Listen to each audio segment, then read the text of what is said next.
do thank you all for being here today. In many ways, I'm an accidental advocate. This issue was brought to my attention by the needs of church members as they came knocking on our door looking for help for us to bail them out of trouble. One particular family really caught our attention. This family came to us.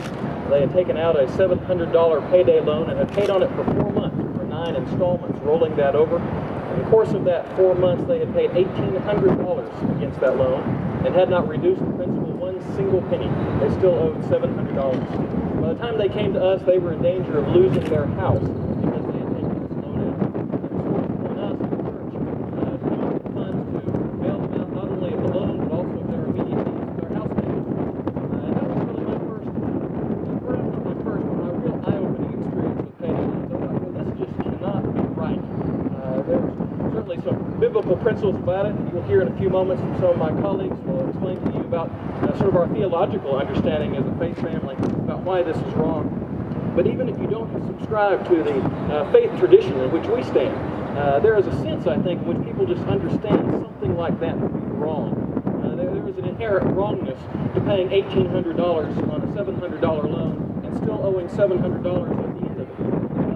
There's something profoundly wrong with that.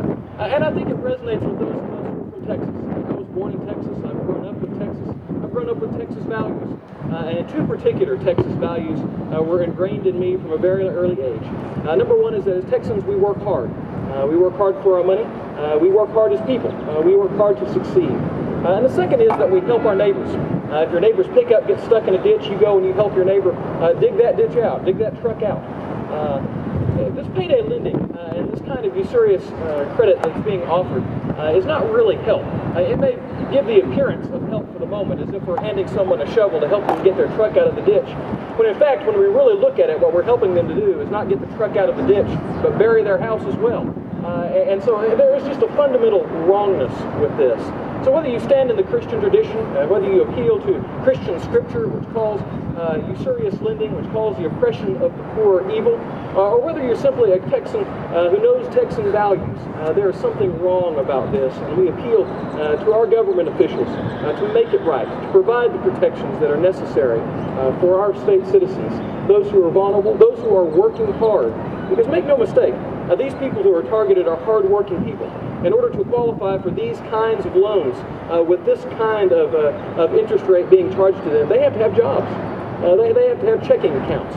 These are people who are working hard, and so they are targeted then by these usurious practices.